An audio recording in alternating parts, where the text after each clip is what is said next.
Vamos a empezar a grabar y hoy vamos a dar el último tema, a encarar el último tema teórico. Y este tema tiene que ver con lo que se conoce con el nombre de dinámica de sistemas, que es una metodología que permite simular comportamientos temporales de entornos complejos. Es decir, entornos complejos se refiere básicamente a entornos en donde la linealidad está rota. ¿No? Por ejemplo, si tenemos un sistema, tenemos una entrada y tenemos la salida, así como está planteado este sistema, esto es lineal. ¿Está bien? Muchas de las cosas que vimos tienen que ver con este concepto. Pero si a esto le agregamos un sistema que se llama de retroalimentación, los sistemas se hacen mucho más complejos y se hacen no lineales. Lo que vamos a ver tiene que ver con sistemas complejos no lineales. Es una disciplina que empezó hace muy poco, tendrá algo más de 60 años. Y justamente trata de ver, de alguna manera, dado que es una herramienta que permite modelizar el comportamiento temporal de sistemas que tienen estas características, ¿no? Complejidad. Complejidad que de alguna manera está vinculado a esto que se llama bucles de retroalimentación. Me gustaría hacer una pequeña referencia histórica de cómo nace esto, porque realmente esto es de ingeniería, lo crea un ingeniero, lo resuelven los ingenieros, y esto es muy importante. Cuando uno intenta crear un modelo de simulación, lo que intenta crear es algo que refleje una realidad y particularmente el comportamiento de esa realidad. Y la construcción es muy artesanal. Y esa construcción tiene que ver en cómo nosotros pensamos y vemos la realidad. Si yo a ustedes le digo, piensen en una mesa, todo el mundo sabe lo que es una mesa, pero es muy posible que la mesa que esté en mi mente sea muy diferente a la mesa que está en la mente de ustedes. Entonces, un modelo de simulación no es un modelo de optimización. Es un modelo que permite, de alguna manera, ver un comportamiento y muchas veces sirve para comparar y que en el mejor de los casos da lo que se llama subóptimo. ¿Está bien? Entonces son modelos de construcción artesanal, que no tiene nada que ver con las leyes. ¿No? Como dice la pantalla, recordemos que la ciencia se basa en el método científico y el método científico es, de alguna manera, una cantidad de pasos reconocidos a nivel internacional, con la cual uno puede crear conocimiento. ¿Sí?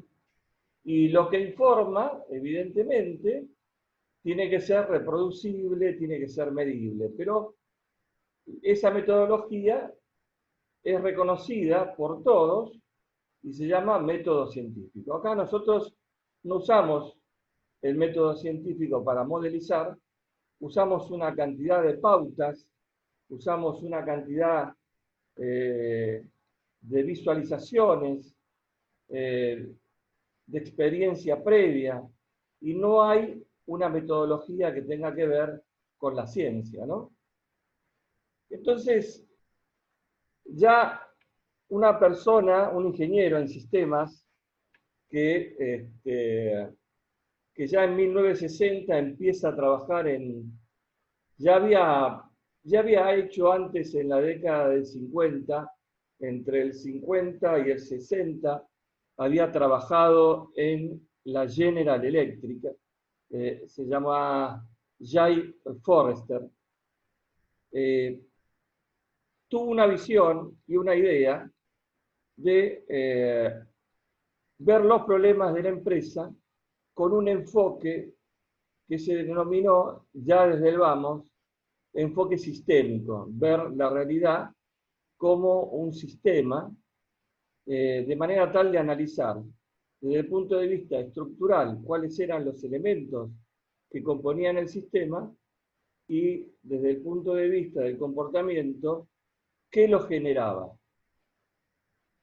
Llegó a modelizar para la General Electric y comprobó que el impacto en las variaciones que General Electric de alguna manera en esa época notaba a nivel de empresa y a nivel de todas las gerencias, era debido básicamente a un problema interno y no tenía impacto los problemas externos.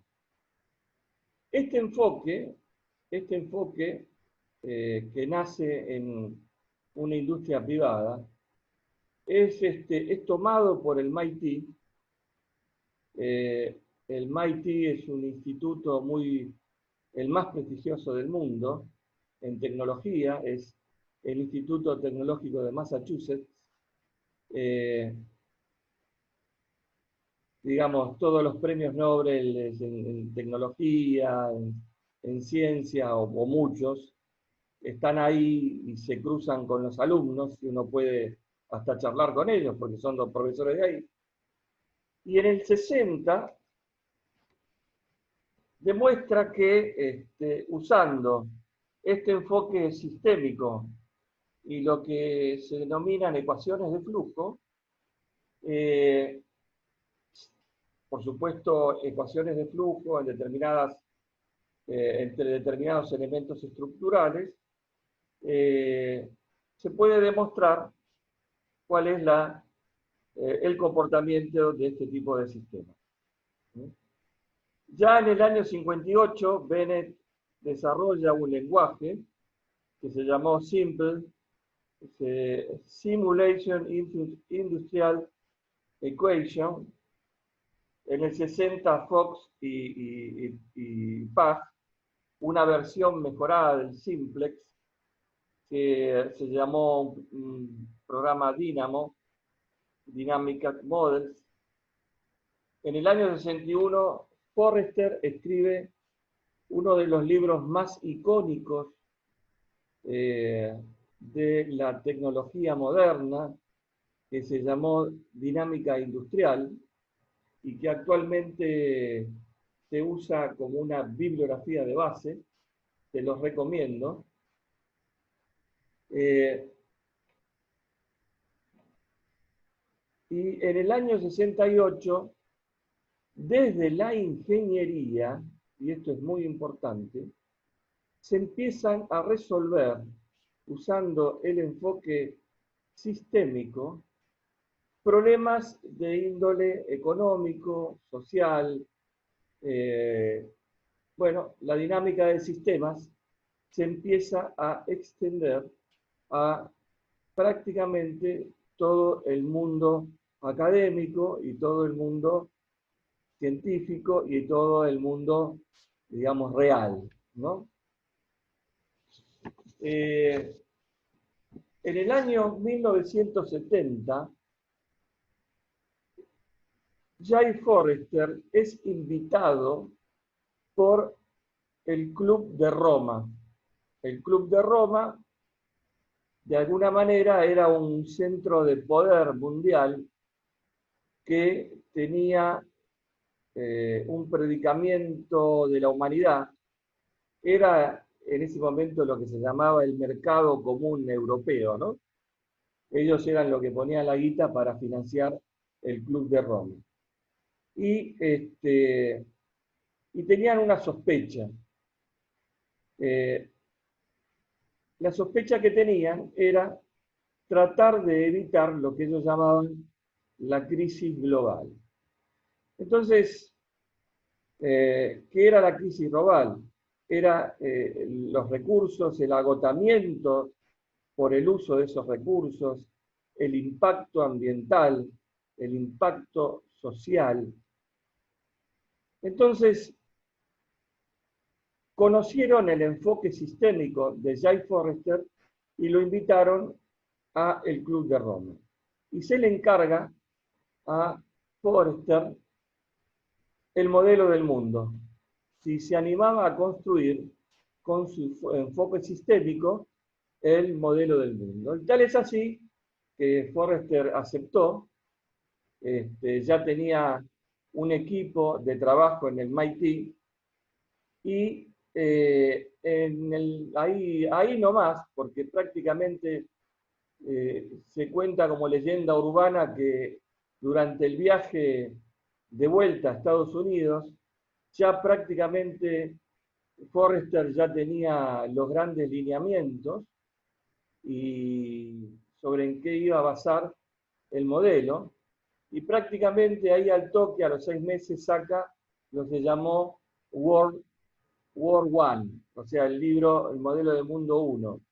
Después sacó, trabajando el World 2 y después trabajando en el MIT, junto con un equipo que estaba también conducido por una brillante ingeniera de sistemas, psicóloga y periodista que se llamaba Donella Meadows, aparece un libro también icónico, muy icónico, que se llamó Los límites del crecimiento. En el libro, hoy yo les mandé al resto del equipo un Word, no sé si lo estuvieron viendo, Esteban, Gastón. Hola. Hola, hola. Sí, vi el mail, Sí. pero no lo abrí todavía, no lo Bueno, leí. perfecto. Es la segunda versión de Límites del Crecimiento, que se empezó a escribir a partir del año 92, en donde después de 20 años, de 30 años, se empezaron a ver el comportamiento de esas variables y tuvieron una cantidad de detractores y, digamos, de gente que apoyaba esa visión, y en el cual las variables mundiales para la construcción de ese enfoque sistémico fueron la población, la industrialización, la contaminación, la producción de los alimentos y la explotación de los recursos naturales. Entonces, todo lo que hoy ustedes escuchan como sustentabilidad, todo lo que escuchan como modelización, todo esto nace a partir de esta disciplina, de este enfoque, y realmente todo se lo debemos a nuestro queridísimo genio Jay Forrester. Entonces, lo que vamos a ver hoy tiene que ver con todo lo que nos enseña Forrester y la dinámica de sistemas. Simulación de eventos en el eje temporal. No es esto una bola de cristal, no es esto una manera de predecir el futuro. ¿Está claro? Es importante señalar que existen dos tipos de modelos. Hay modelos de predicción que lo que pretenden es suministrar información acerca del futuro de un sistema modelado. ¿Está bien? Por otro lado, hay sistemas, hay modelos que intentan construir modelos que permitan ver tendencias, ¿sí? Y que al mismo tiempo permitan ver cómo la influencia de un factor determinado influye o impacta en el comportamiento de un sistema simulado para poder de alguna manera comparar con el impacto de otro tipo de alternativa, ¿no? Como ven en la pantalla dice, alternativa X es mejor que la alternativa Y. Bueno, este tipo de modelos no necesita de tanta precisión. ¿Está bien? Y si se pretende ver una tendencia, si se pretende ver una comparación, son modelos tan útiles como los modelos de predicción. Bueno, los modelos de la dinámica de sistemas son este tipo de modelos, se denominan modelos de gestión. Entonces vamos a ver esto. ¿Cuál es el objetivo básico de la dinámica de sistemas? Recuerden que la dinámica de sistemas, como ya lo habíamos visto, es básicamente, ¿sí?, una herramienta que permite analizar el impacto en el eje temporal. Y cuando uno dice impacto, se está refiriendo a lo que genera como comportamiento de ese sistema, comportamiento que es observable, medible y cuantificable. Entonces, el objetivo básico es llegar a comprender cuáles son las causas estructurales que generan el comportamiento de ese sistema. Ustedes saben que, lo dijimos al principio, y creo que todavía estábamos en clases presenciales, ¿no? Hay un teorema fundamental de la teoría de sistemas que dice que si dos sistemas tienen la misma estructura, entonces tienen el mismo comportamiento. Pero sucede que la recíproca no es cierta. Es decir, dos sistemas que tienen el mismo comportamiento no necesariamente tienen que tener la misma estructura. Entonces esto, lejos de generar un problema, generó una oportunidad. ¿Y cuál fue la oportunidad? De generar modelos que, teniendo estructuras diferentes a la estructura del modelo real, tuviera comportamientos comparables al comportamiento de interés de nuestro sistema real.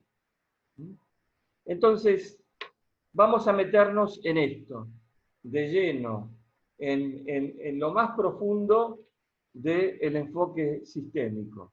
Obviamente, con muchas restricciones de tiempo, obviamente muy simplificado, pero con la esperanza de poder despertar en ustedes un entusiasmo para que cada uno de ustedes pueda profundizar, pueda leer, pueda tomar publicaciones y realmente tener y llegar a entender este tipo de herramientas y la potencialidad de este tipo de herramientas.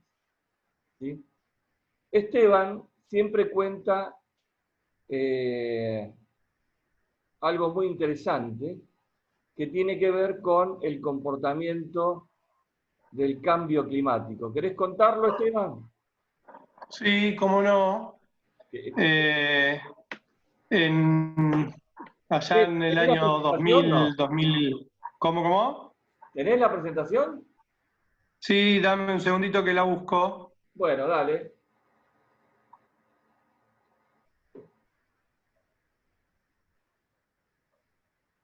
Te paso la pantalla. Bueno, dale. Disculpa que te haya agarrado así, me olvidé de decirte. No, no hay problema, no hay problema. Estamos atentos, estamos atentos. Esto demuestra el trabajo en equipo, ¿no? Obviamente. ¿Hasta acá alguna pregunta? ¿Quedó claro, digamos, la introducción? ¿Qué es lo que vamos a ver? ¿De qué se trata? ¿Alguno tiene alguna pregunta para hacer?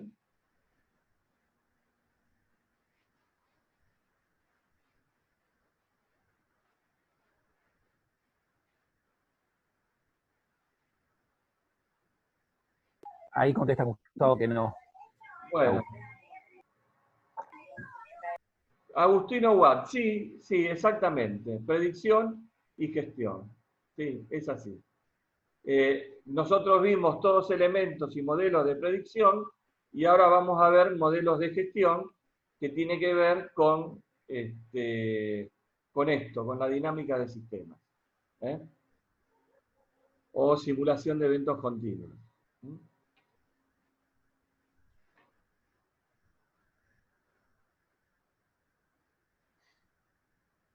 Rápido, algo rápido, Esteban, no te estoy pidiendo el No, desarrollo. no, perfecto, perfecto. Eso en el 2007, no sé si se ve la pantalla, ¿sí? ¿Se ve bien? Sí, en el 2007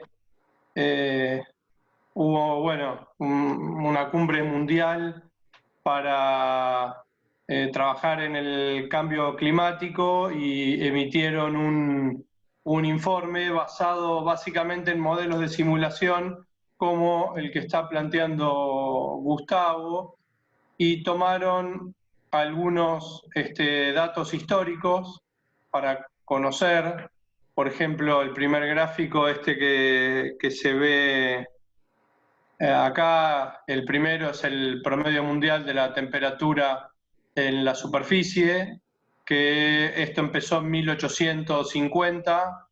Fíjense, acá abajo está el año, y esto es el año 2000.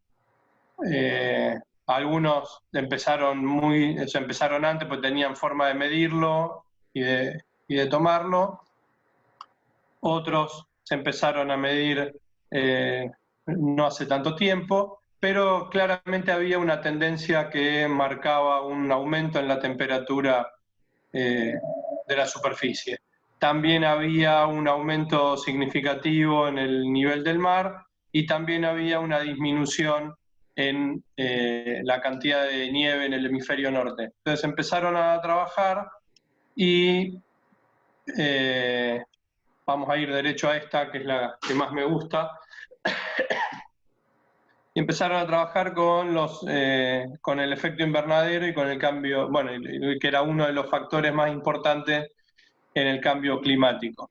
Entonces plantearon 4 escenarios iniciales posibles, A, B, A1, A1F, o sea, 4 escenarios y algunos intermedios, donde esos escenarios pensaron en el crecimiento económico, en si la economía iba a ser más industrializada o menos industrializada, si iba a ser más economías regionales o economías globales, cómo iba a estar también el crecimiento poblacional, y lo que hicieron fue proyectar, o sea, pensaron en esos 4 escenarios básicamente, tomaron la curva de temperatura desde 1900 hasta el año 2000 y lo que hicieron después fue proyectar los 4 escenarios, 1, 2, 3 y 4, cada uno con un modelo matemático distinto de cómo iba a evolucionar la temperatura en la superficie de la Tierra a partir de esos modelos y pensando fuertemente en los gases de efecto invernadero. Y a la conclusión que llegaron es que algo había que hacer porque la tendencia de los 4 escenarios, alguno muy marcado y otro no tan marcado, era que la temperatura en un siglo, en el 2100, iba a ir en aumento. El más conservador iba a aumentar muy poquito, ¿sí? El 0 estaba acá, el 1 estaba acá, iba a aumentar medio grado. Pero el más arriesgado decía que iba a aumentar la temperatura de la superficie de la Tierra en promedio 3 grados y pico, 3 grados, 6. Entonces que de alguna manera había que empezar a tomar acciones ahora para tratar de mitigar, de contener, de corregir estas posibles proyecciones. Había algunas proyecciones muy conservadoras de un crecimiento económico muy relacionado con las economías regionales, de poco desarrollo tecnológico, y otra todo lo contrario, y en el medio 2 o 3. Entonces, sin importar cuál fuera el modelo y la estrategia, todos llegaban a lo mismo. Entonces la decisión fue, muchachos, tenemos que hacer algo, porque en el 2100, si no hacemos algo, vamos a sufrir las consecuencias.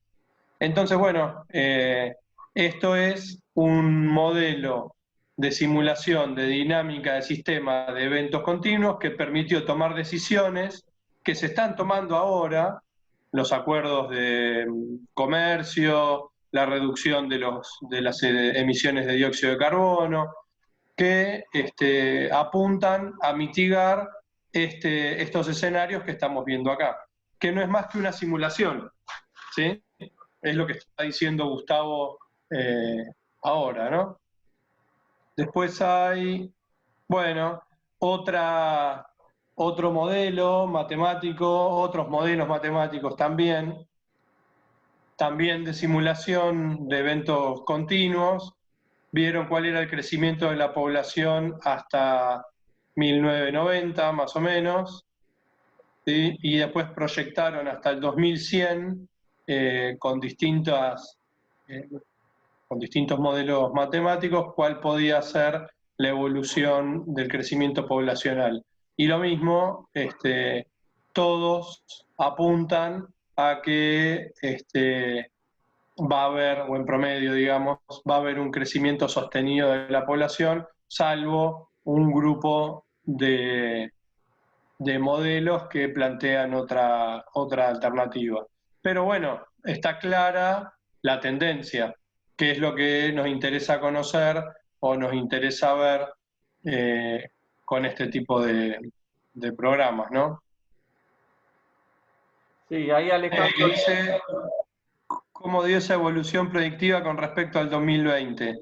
A ver, y en cantidad de población, y que íbamos a estar algunos entre los 5 y 7 billones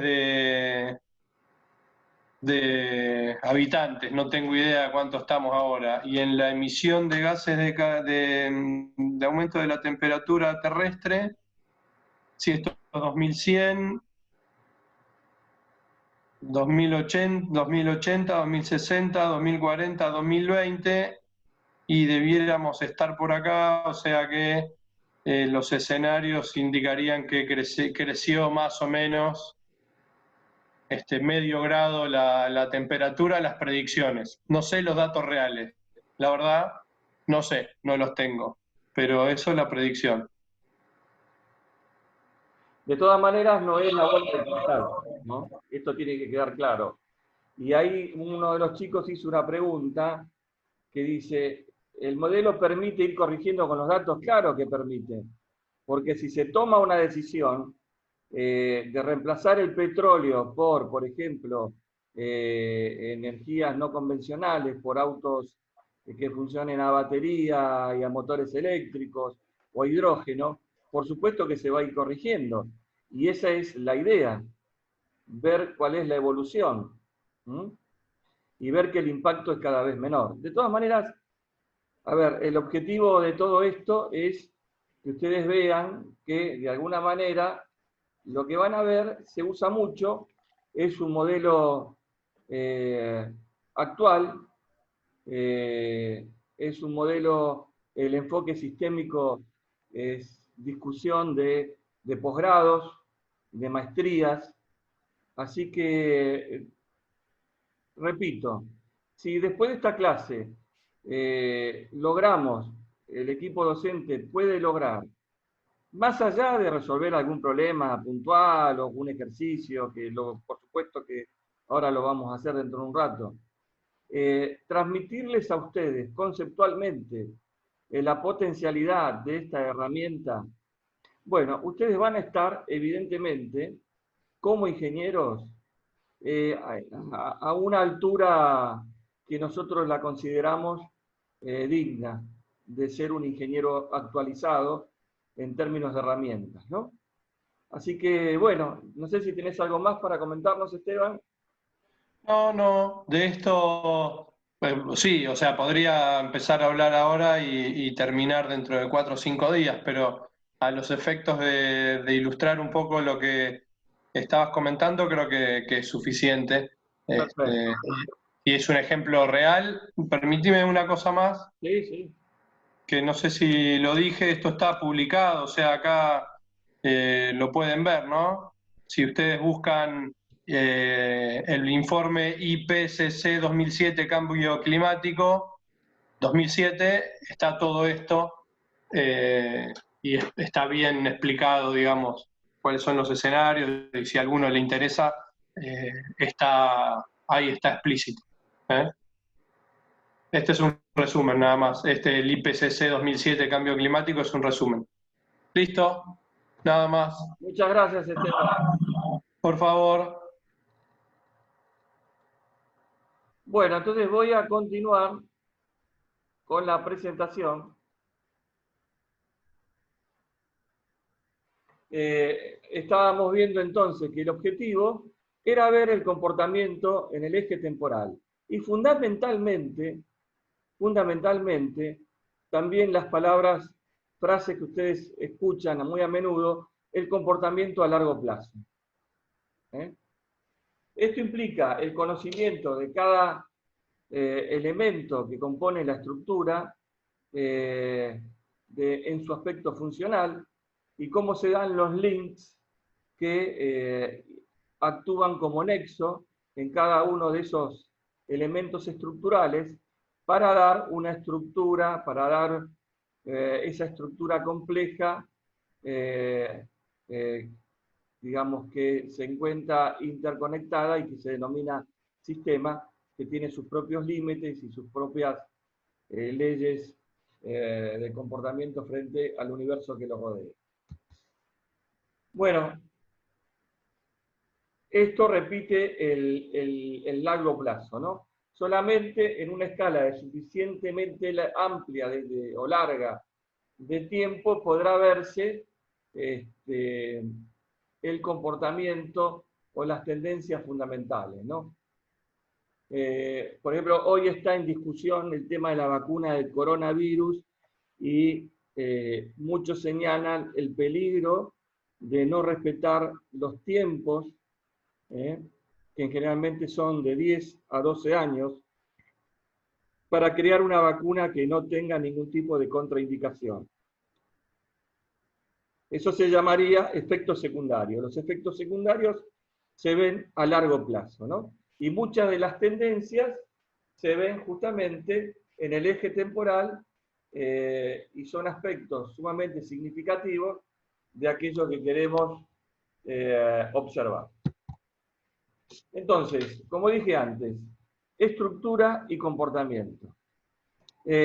La base de todo lo que vamos a ver está en de qué manera podemos cambiar los links o las relaciones estructurales para generar un comportamiento diferente y resolver aquellos problemas que detectamos en un sistema determinado, ya sea un sistema que tenga que ver con una empresa o un sistema, es decir, el ámbito de aplicación es muy extenso, así que uno puede verlo en, por ejemplo, yo hice los modelos estos del CIR, del COVID-19, son modelos que se llaman modelo del CIRS o del CIRS, en donde uno analiza los tres componentes del modelo, que son los individuos susceptibles, los infectados y los recuperados. Por eso se llaman SIR. Hay otro modelo que es el SIR, S-I-R-S, en donde los recuperados pueden tener un recontagio, y esto es lo que se está discutiendo actualmente. Entonces yo me hice, de alguna manera, jugué un poquito con eso, y traté de explicar la diferencia que hay entre Argentina y Suecia, y mientras Suecia está decreciendo en su curva, nosotros estamos en la parte recién ascendente de la curva de contagios, y la predicción, de alguna manera, no la predicción, en el modelo que yo corrí, la cuarentena tendría sentido si dura alrededor de 30 semanas. O sea que, bueno, vamos a ver si no hay una medida política y una presión por parte de la ciudadanía y de los distintos componentes de la comunidad, cuánto puede llegar a durar la cuarentena. Ya vamos por casi la semana 12, 13 o 14, depende cuándo uno empiece a contar, ¿no? Cuarentena obligatoria o distanciamiento social, bueno, cuando empezamos a contar, tendríamos 14, 15 semanas. Entonces esto es lo que vamos a ver. A ver, si cambiamos los links, que es lo más fácil de tocar, en vez de tocar la estructura, podemos generar un comportamiento más adecuado. La metodología siempre va a ser identificar el problema, que es lo más importante. Esto significa definir perfectamente cuál es el problema. Y después de definir el problema, definir cuáles son los objetivos del estudio, ¿sí? Con absoluta precisión. Nuestro objetivo es corregir una oscilación en tal problema, en tal circunstancia, que empieza a aparecer en tal momento, etc. Y evidentemente, cuál es el tiempo, cuál es la cantidad de recursos que vamos a utilizar para la construcción del modelo. Siempre que uno tenga una herramienta, ¿sí?, a disposición, satisfactoria para la construcción de un modelo, que no sea dinámica de sistemas y que permita resolver el problema, bueno, no lo duden, porque la dinámica de sistemas es mucho más complejo, ¿está bien? Y cuando uno empieza con una estructura tipo acordeón, empieza modelando mucho más de forma muy simple, y lo va haciendo crecer el modelo. A medida que lo hace crecer, aumenta la complejidad, hasta que llegó a un punto en donde después empieza una etapa que se llama de simplificación, en donde uno va tratando de eliminar aquellas variables que pone en el modelo y que realmente no impactan en el comportamiento del modelo. O sea que todas estas etapas son costosas, consumen mucho recurso, mucho tiempo, pero evidentemente son de las más útiles, ¿no? ¿Cómo vamos a representar un sistema en términos de ser estudiado bajo esta disciplina de dinámica de sistema? Es decir, ustedes ya saben que la definición de sistema, dado como conjunto de elementos que están interrelacionados y que muchos de ellos están sujetos a retroalimentación que da la complejidad, esta es la vieja y eterna definición. Nosotros vamos a utilizar para representar esa complejidad algo que se denomina diagrama causal o diagrama de Forrester. El diagrama causal es un diagrama que recoge todos los elementos estructurales del sistema y evalúa cuáles son las relaciones entre esos elementos estructurales. Entonces, el diagrama va a ser representado de la siguiente manera. Un elemento estructural, por ejemplo, A, un elemento estructural, por ejemplo, B, relacionado por una flecha. Esa flecha tiene un sentido, y ese sentido tiene el sentido temporal de impacto de la variable A sobre la variable B. Entonces, va a ser representado por una flecha entre A y B con un signo. Ese signo tiene un símbolo. Por ejemplo, acá vemos una variable A, que puede ser un elemento estructural del sistema, que afecta e impacta por la dirección de esa flecha a una variable B con un signo positivo.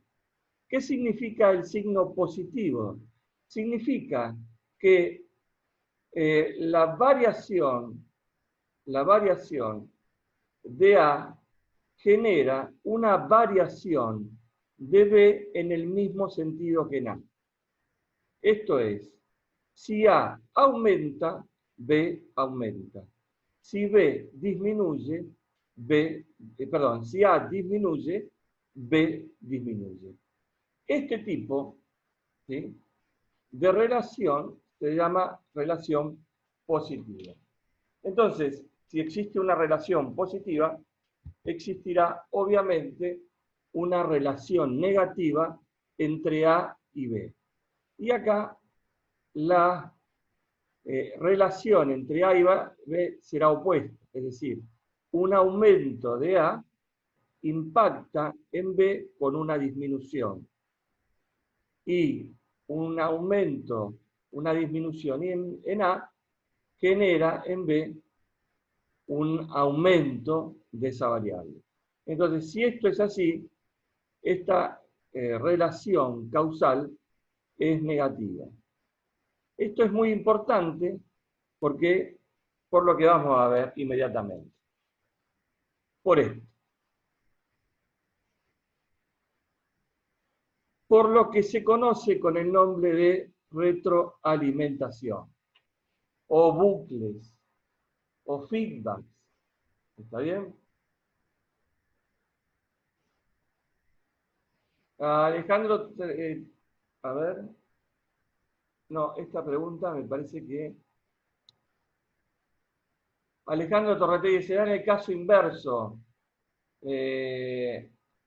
A ver, caso inverso, ¿qué quiere decir, Alejandro?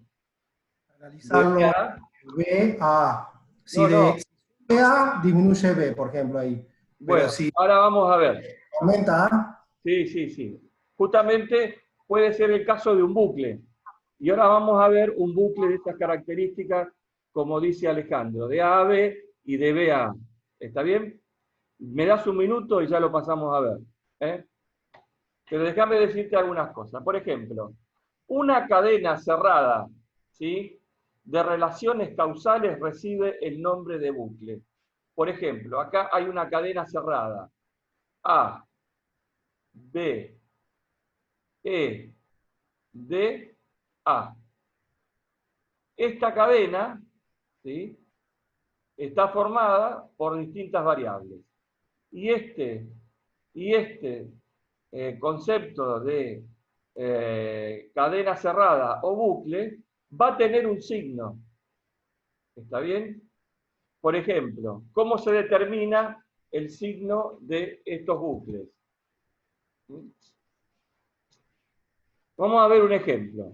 Nosotros cuando abrimos un grifo en un depósito, y esto lo vamos a ver dentro de un rato, cuál es el modelo,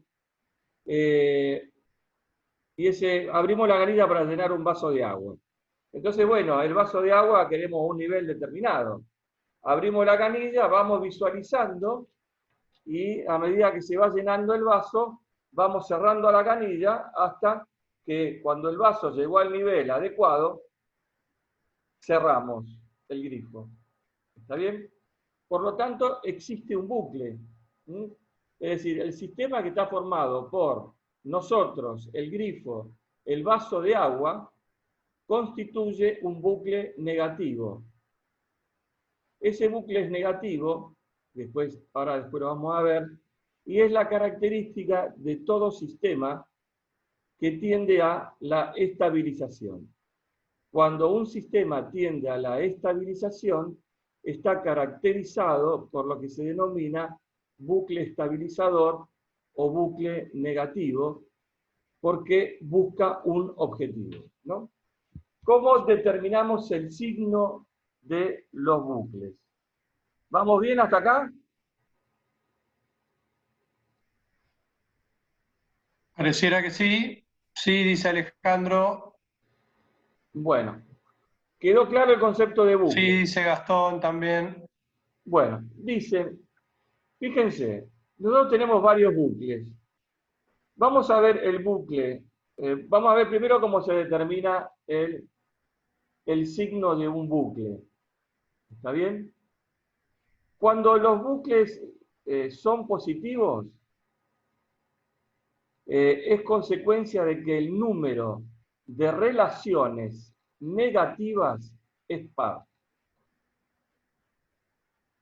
Es decir, los bucles que son positivos tienen un número par de relaciones negativas. Menos por menos es más. ¿Está bien? Entonces, cuando los bucles son negativos, el número de relaciones negativas es impar. Más por menos es menos.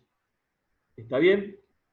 Ustedes me dirán, el bucle formado A, B, E, D, A, ¿es positivo o negativo? Veremos. De A a B es positivo. Paula acá pone positivo. Muy bien. ¿Por qué?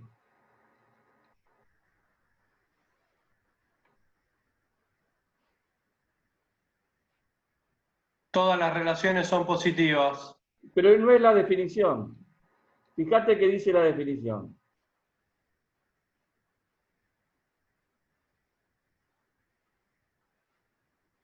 Tiene que ver con el número de relaciones negativas. 0 relaciones negativas, dice Matías Ríos. Correcto. ¿Y 0 qué es? Es par. ¿Está claro? A ver, vamos a ver el bucle. Por ejemplo, este bucle. D, B, E, D. ¿Cómo será? D, B, E, D.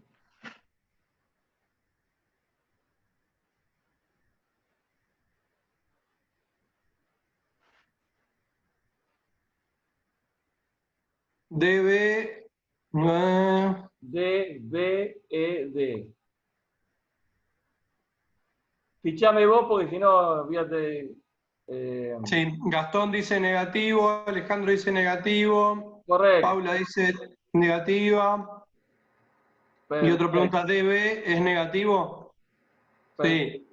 Y el A, B, E, C, A,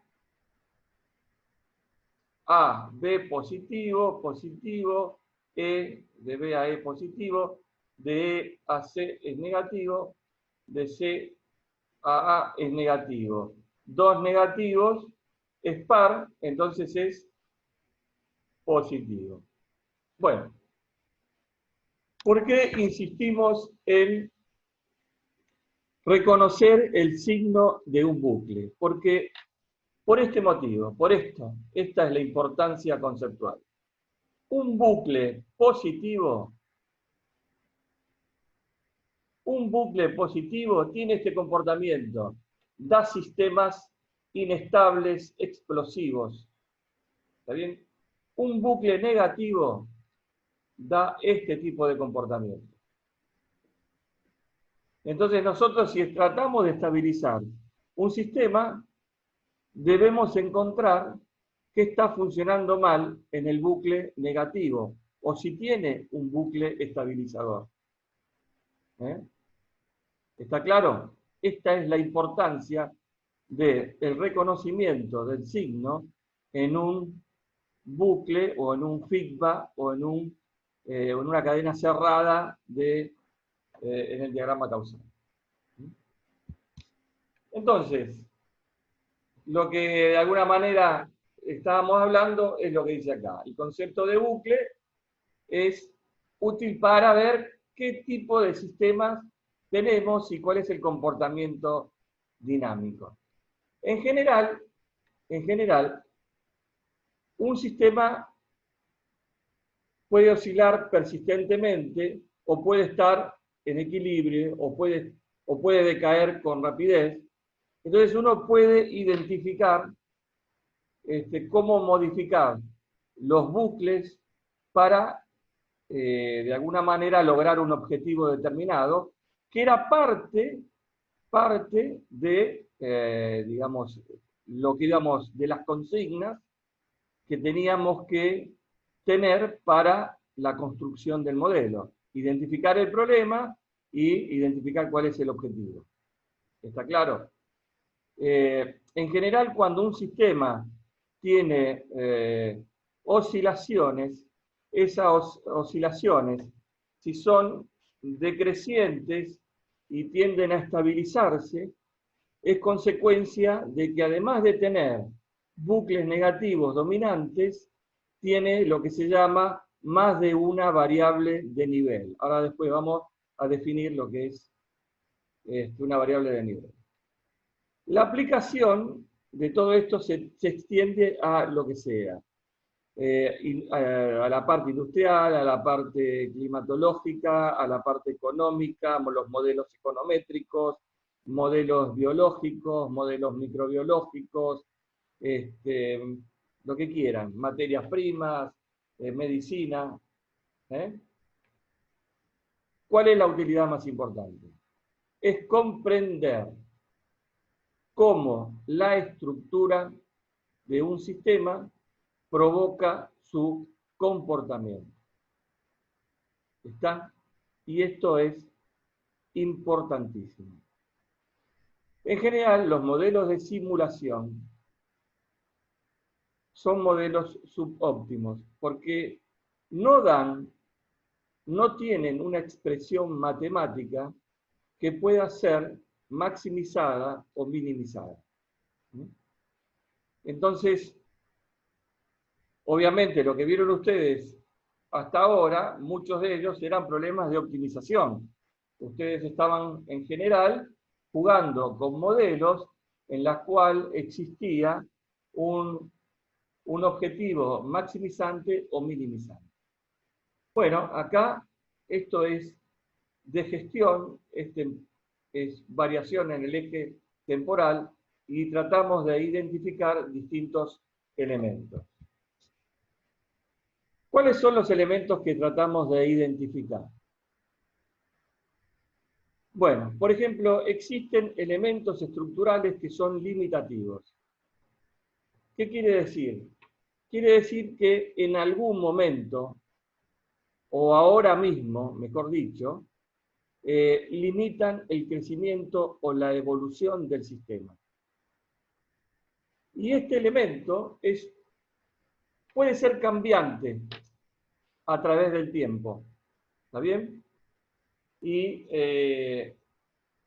diferentes elementos estructurales pueden actuar como elementos que limiten el crecimiento del sistema. ¿Sí? Por ejemplo, en el crecimiento de una planta, al principio, el elemento limitativo puede ser el agua. ¿Sí? Y superado el inconveniente del agua, el elemento limitativo del crecimiento de la planta puede ser, por ejemplo, un nutriente. Pero siempre es uno. Algo que es para mí lo más, y para la dinámica del sistema, lo más importante, son los elementos claves. ¿Está bien? ¿Qué son los elementos claves del sistema? O lo que se llama leverage point, o puntos de palancas, o puntos de fuerza, o puntos de presión, o puntos de influencia. Son la llaga, ¿vieron? Son la llaguita. Es esa cosita que uno apenas lo toca, el sistema reacciona de una manera, digamos, muy increíble, ¿no? Bueno, esos levering points, que son elementos que pequeñas modificaciones logran un gran impacto en el comportamiento del sistema, son los elementos clave. Y la identificación de esos elementos puede ser, evidentemente, la solución a los problemas en términos de dinámica del sistema. ¿Cómo se encuentra estos puntos claves? Con un análisis de sensibilidad. Entonces, estos elementos, que una pequeña variación en esa relación o en ese elemento puede desencadenar de alguna manera o impactar muy violentamente en el comportamiento del sistema, son para nosotros elementos de lo más importante. Hay algunas directrices que se llaman directrices de J. Forrester y que de alguna manera describen todo lo que venimos diciendo. Por ejemplo, es necesario conocer el sistema.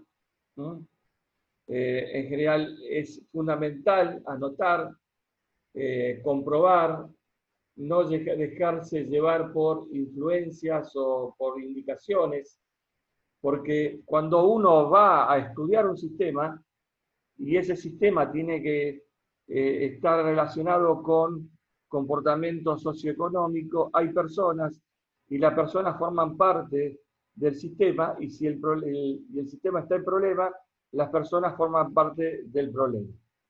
Entonces ahí empiezan a aparecer cosas como resistencia al cambio, o adicciones, o muchos tipos de comportamientos anómalos que uno puede identificar. En general, parece que es como una regla, pero el comportamiento puede ser resuelto tocando o modificando muy pocas políticas. ¿Está bien? Y se arregla modificando esas pocas políticas prácticamente, definitivamente, y se llega al objetivo deseado. Lo que pasa es que hay que construir el modelo, obviamente, ¿no? Bueno, a veces J. Forrester dice que si una mirada muy superficial, a veces los elementos claves pueden ser de alguna manera no relacionados con el problema real o descartados, a veces pueden ser que no sean objetos de atención. Bueno, esto es muy importante tenerlo en cuenta para que no se nos pase a la hora de encontrar el elemento clave. Y la última reflexión tiene que ver también con el elemento clave que es muy característico de que el sistema funcione mal o tenga un comportamiento inadecuado porque se haya actuado mal sobre el elemento clave y que se haya intensificado el problema por esa mala actuación. Estas son opiniones generales del padre de todo esto, de J. Forrester, que de alguna manera estuvimos viendo a lo largo de esta presentación. Bueno, la estructura del sistema determina el comportamiento de los mismos. Entonces hay una cantidad de elementos o de estructuras, mejor dicho, de estructuras sistémicas que deberíamos prestar atención porque cuando nosotros observamos un comportamiento determinado, ese comportamiento puede deberse a determinados tipos de estructuras o de tipología de estructuras. Entonces, es una manera de ahorrarse el trabajo, ¿no? Bueno, sistemas estables, sistemas inestables. Ya lo habíamos visto. Cuando un sistema es estable, bueno, tenemos evidentemente algún bucle negativo que lo está estabilizando. Si el sistema es inestable, es porque existe un bucle positivo que genera la expansión del sistema y entonces no permite la estabilización. Hay otro tipo, cuando el sistema es estable, hay una estructura genérica que le da esa estabilidad. Y esta es la estructura más conocida para caracterizar la estabilidad en los sistemas. ¿Cómo funciona? Funciona de la siguiente manera. Hay un estado deseado, ese estado deseado actúa sobre una diferencia, esa diferencia está vinculada al estado real, ¿sí? Entonces, la diferencia entre estado real y estado deseado genera lo que se conoce como acción. Y esta acción es en donde se produce todo el consumo de recursos, todo el consumo de energía, porque es la que produce la modificación del estado real, que permite nuevamente comparar con el estado deseado para medir la diferencia y generar nuevamente la acción. Si la diferencia es cero, entonces el estado deseado es igual al estado real y ya no tenemos más acción sobre el estado real. Piensen en el ejemplo del grifo. ¿Está bien? Nuestra acción es ir cerrando el grifo, medir el estado deseado, que es el nivel al cual queremos llegar. El estado real es el nivel real que está ocurriendo a medida que se llena el vaso, y cuando llegamos al mismo nivel que el estado deseado, que es el nivel al cual queremos llegar, la diferencia es cero y ya no se genera más acción porque el grifo está cerrado. Entonces, esta estructura es una estructura que va a aparecer en todos los sistemas que se van a caracterizar por ser sistemas estables. Bueno, en general, no siempre es bueno tanta estabilidad, ¿no? Quiero aclarar esto porque hay sistemas que son hiperestables. Cuando hay muchos bucles negativos, entonces uno intenta estabilizarlo por un lado, o desestabilizarlo por un lado, y el sistema se estabiliza con otro bucle, y esto se llama hiperestabilidad. ¿Está bien? Hay muchos ejemplos sobre eso. Yo suelo decir que, por ejemplo, yo soy un sistema hiperestable porque, por ejemplo, salgo a correr para bajar de peso, pero después, cuando llego, me como todo, entonces hay otro bucle que está actuando sobre mí, y que intenta compensar.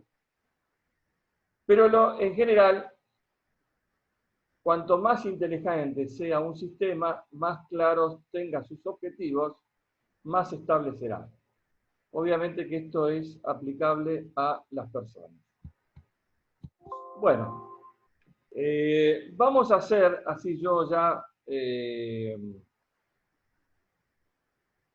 paso a la parte de ejercicios, un pequeño intervalo, hasta y media, y volvemos a